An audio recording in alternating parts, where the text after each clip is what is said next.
palavras dirigidas pelo Dr. Rosário Fernandes. Não me vou alongar mais, os currículos já foram ditados anteriormente. Passo a ler.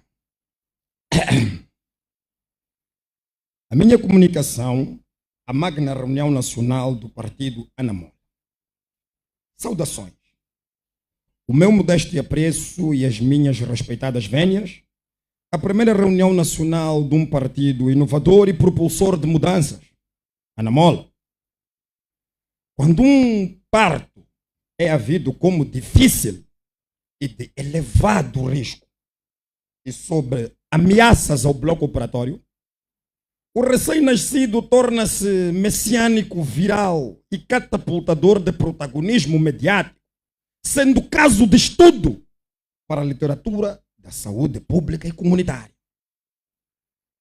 Não acaba de nascer apenas mais um ente querido, mas um prenúncio profético de grandes mudanças estruturais com repercussão nacional, continental e internacional, equiparáveis, passe a homologia, as que caracterizaram a criação da própria Frelimo, de Eduardo Chivambo Mondlane, em 1962, já passam 63 anos, depois de renhidas, quanto sangrentas, lutas internas, que explicaram a fusão dos então 3 movimentos de libertação dissidentes, designadamente o Denamo, Mano e o NAMI, todos operando na clandestinidade, fora do território nacional. Eduardo Mondlane, patrimônio nacional, então professor universitário no State e funcionário sênior das Nações Unidas, fora o arquiteto da criação da Frente Única, ou seja, da primeira nacional, tornando uma espécie de messias inspirador das revoluções, a par de Nyerere, Nkrumah, Agostinho Neto, Nasser, Lumumba, Cabral e dezenas de outros contemporâneos dos anos 50 e 60. A Frelimo de Mondlane, como o MPLA de Neto, Savimbi e Oldenburg, a Laia de PIGC de Amílcar Cabral, Mao de Kenyatta, de Zanu de Mugabe, Sithole ou Muzerewa, de Swapo de Samu Jona, de ANC de Mandela, ou de Fretilin de Xanana Guzmão, todos, sem exceção, enveredaram por soluções armadas, sob o rótulo de luta de libertação nacional, ideológica ou não, mas sangrenta e revolucionária, com débitos humanos e materiais, para alcançar o poder político. Não poderia ser evitada a solução armada com efeitos letais e destrutivos? Não seriam o diálogo inteligente, a reconciliação nacional e a concórdia os amuletos determinantes das lideranças? Não será este o cerne das encíclicas papais e a oratória das diferentes congregações religiosas mundiais e das organizações da sociedade civil? Onde o Anamola prima pela diferença? Anamola e os seus heróicos precursores nunca precisaram de soluções armadas, nem gás lacrimogênio, nem blindados, para alcançar de direito o Conselho de Estado. Precisaram apenas de uma solução digital, de elevado potencial comunicativo em rede, com as suas bases populares de apoio, dentro e fora do país, para lograr retumbantes sucessos no panorama nacional e internacional. Com essa preciosa solução mágica, o seu presidente interino alcançara, nas preteras eleições de 9 de outubro, resultados históricos e fabulosos que estremecem, sobretudo, a Frelimo, o partido no poder. Queira-se ou não, a força mediática dos precursores do Anamola legitimou Podemos, como legitimaria a CAD, se fosse aprovada pela CNE, como atual líder da oposição na Assembleia da República, suplantando de forma meteórica a RENAM e o MDM, todos os atuais pares do Ana Mola, na luta ideológica pelo poder político nacional. O presidente interino da Ana Mola tornou-se o candidato presidencial mais votado nas urnas, embora validado e proclamado pelo Conselho Constitucional como o segundo mais votado, em veredito solene e irrecorrível.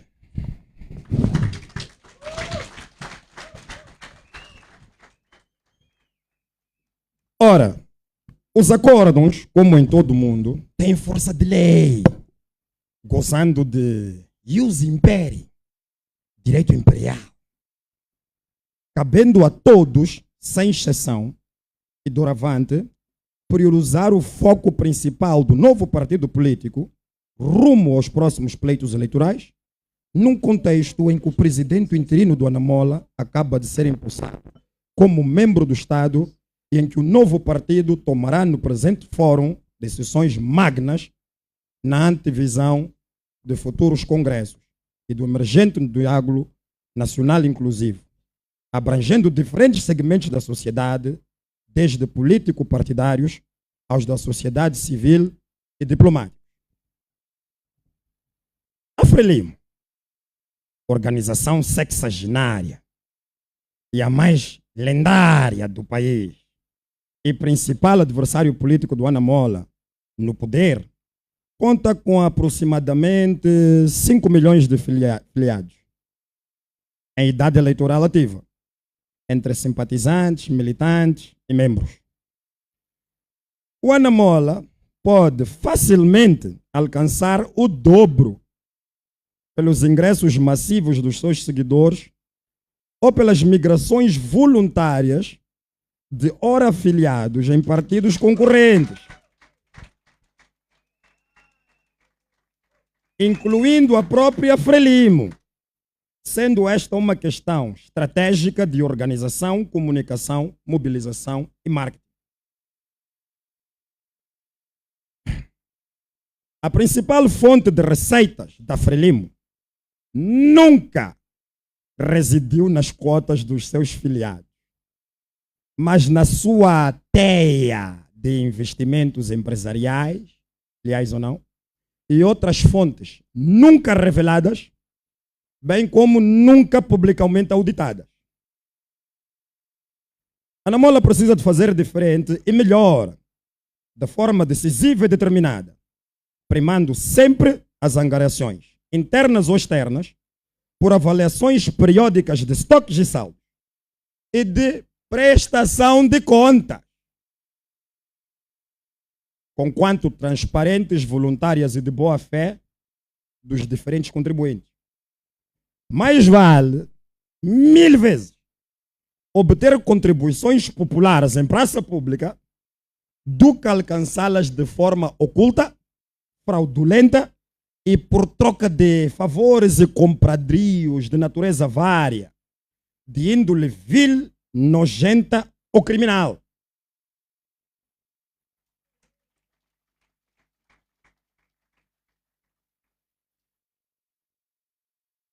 Um gesto de boa vontade prima pelo seu valor ético e não pelo seu valor comercial.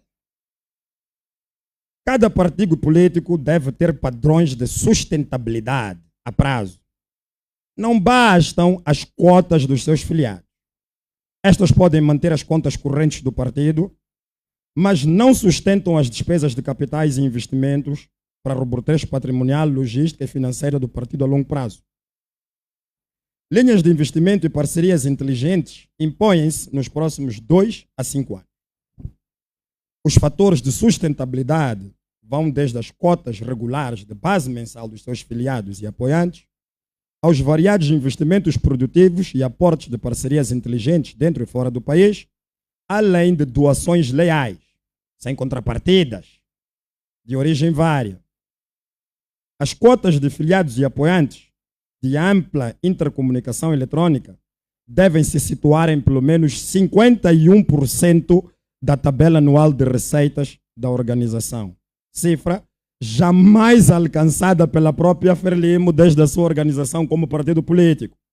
No seu terceiro congresso de 1977, já lá vão 48 anos. Uma excelente carteira de filiados, a par de uma rápida mas inteligente consolidação da carteira de ativos patrimoniais, logísticos e financeiros, constituem a chave de sustentabilidade do Anamola, a organização política mais nova e inovadora, quanto mais mediática hoje em todo o território nacional. Com isto, votos dos meus maiores sucessos na primeira reunião nacional da Anamola. Viva o Estado de Direito moçambicano, viva Moçambique, do senhor Fernandes.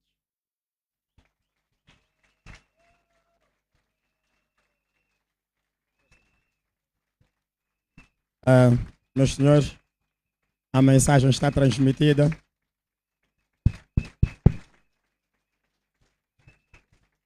Obrigado. Estão a ovacionar o homem.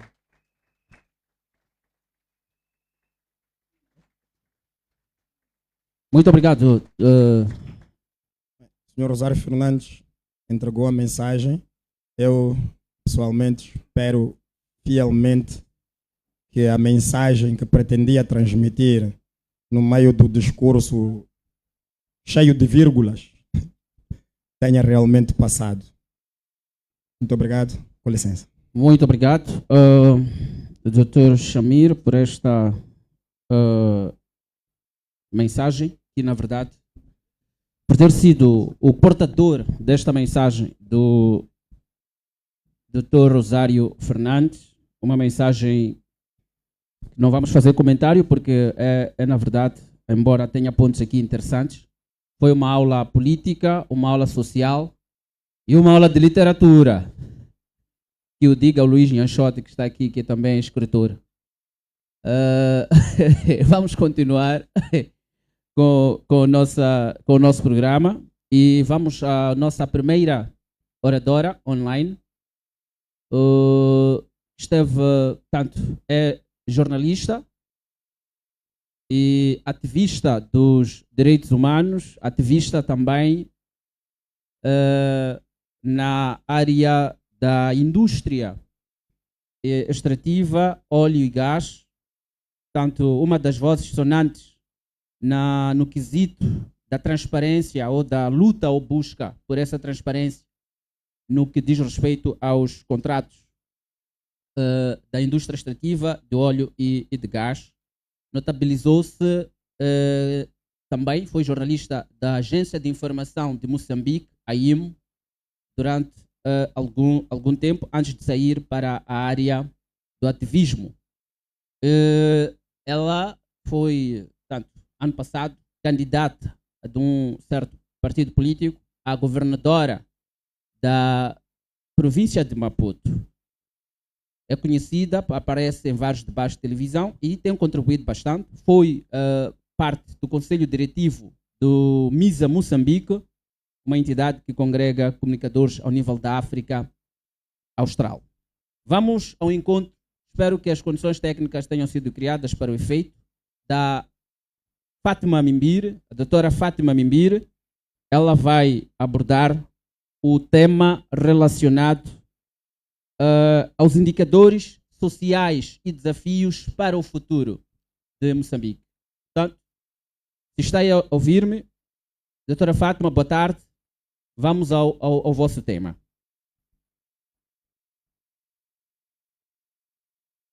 Sim, aqui é uma indicação, vou pedir aqui ao protocolo ajudar para a posição dos nossos oradores para poderem assistir à intervenção da doutora Fátima Mimbir.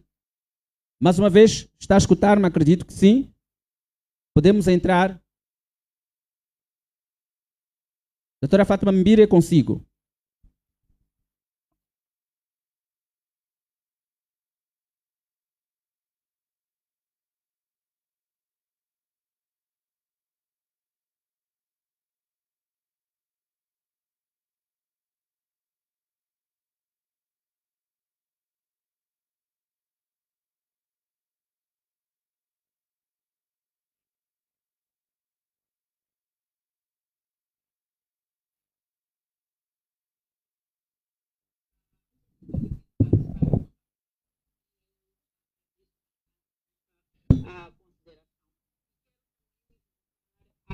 fala para saudar a honrosa e sapiente intervenção do Dr. Rosário Fernandes, que é uma pessoa de grande mérito, de grande integridade e alguém que nós temos que contar na nossa sociedade para construirmos o país que gostaríamos de construir. É um modelo de integridade que acho que vale a pena que seja, digamos, publicamente aceitado.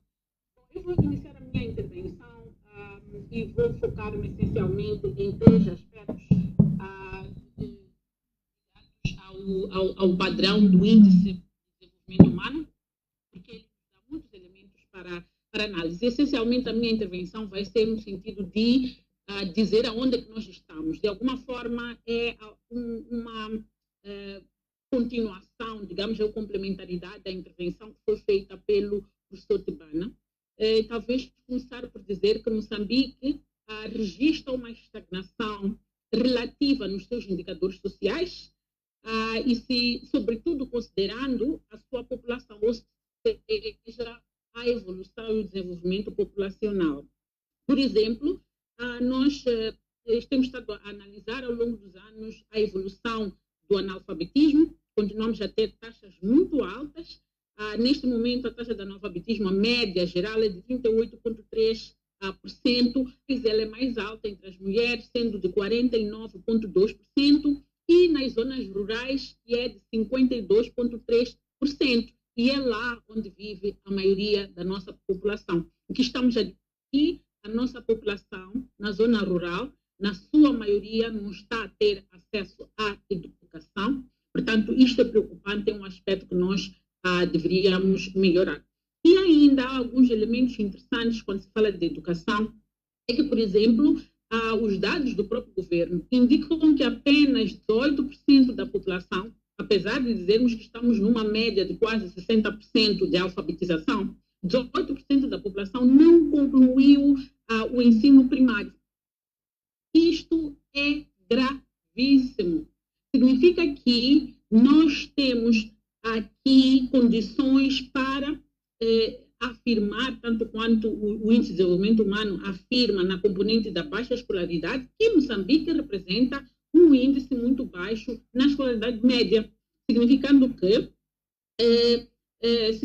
que nós não estamos a conseguir colocar a educação disponível para todos os moçambicanos, e significa que ainda que a gente disponibilize essa educação, ela também não é uma educação de qualidade, ela não é uma educação acessível, porque os níveis de desistência